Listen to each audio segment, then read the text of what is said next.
Il est 5h30 en temps universel, 6h30 à Niamey, Kinshasa et ici à Paris. Marie Casadebé. C'est l'heure du Journal Afrique avec Frédéric Suto. Bonjour Frédéric. Bonjour Marie, bonjour à tous. Martin Fayulu, opposant congolais, la République démocratique du Congo. Martin Fayulu a été libéré et a pu regagner son domicile hier soir après avoir été arrêté par les services de sécurité dans l'après-midi à Kinshasa. Manœuvre d'intimidation alors que l'opposition appelle à une journée ville morte demain pour protester contre l'enlisement du processus électoral en RDC.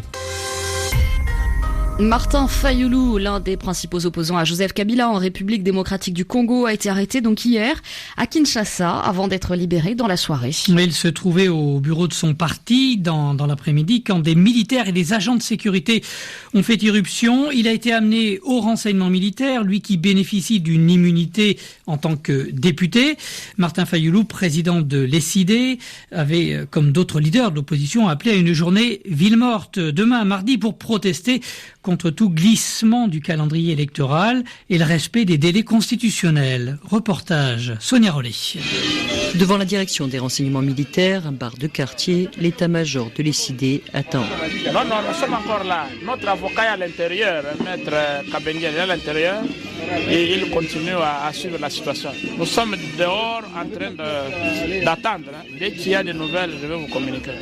Quand le ministre de la Communication, Lambert Mende, annonce la libération de Martin Fayulu à RFI, toujours rien du côté des cadres du parti. Et au fil des minutes, l'inquiétude grandit. Le secrétaire général du parti de Martin Fayulu, Devos Kitoko. Nous commençons à nous inquiéter parce que ni l'avocat, ni Martin Fayulu à l'intérieur, nous n'avons aucune nouvelle. Il est quelle heure ? Présentement là, vous voyez, il est déjà 21h09 et nous sommes là depuis 17h. Alors qu'on l'a enlevé à 15h. Finalement, un pick-up avec 2 militaires se rend trombe et s'arrête devant les cadres de l'ESID. À l'intérieur, Martin Fayulu qui explique qu'il va être raccompagné chez lui. Et à son arrivée, il peste contre les militaires. Oui, je te rappelle. Je viens d'arriver à Fadem, je te rappelle. Ça va. Ce sont les gens qui m'ont arrêté. On n'est pas en guerre ici. On n'est pas en guerre, monsieur. Non, il n'y a pas à se calmer, on n'est pas en guerre. Sonia Rollet, Kinshasa, RFI. L'envoyé spécial des États-Unis pour la région des Grands Lacs, Tom Perello, s'est dit préoccupé par cette arrestation. Criminaliser l'opposition et toute voix dissidente ne peut créer de l'instabilité, a-t-il déploré sur son compte Twitter. Une réaction après cette arrestation, puis libération du député Martin Fayulu, réaction du président de l'UNC, Vital Kamerhe. Il s'est rendu hier sur les lieux de l'arrestation et il a pu voir dans la soirée Martin Fayulu, une fois qu'il a été relâché. Il dénonce fermement ce qui s'apparente à une manœuvre d'intimidation. Vital Kamerhe.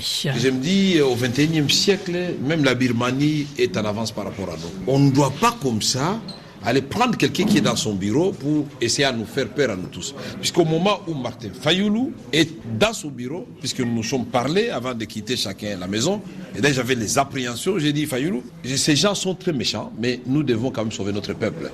Je suis allé faire, moi, devant les militants de mon parti, j'ai parlé et nous appelons tous, et nous les réitérons, à la journée ville morte mardi. C'est constitutionnel, c'est légal.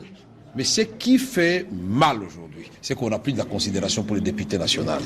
On est élu du peuple, on est plus important que les ministres, s'il vous plaît. On vient prendre un député, on les tabasse comme un vulgaire personnage.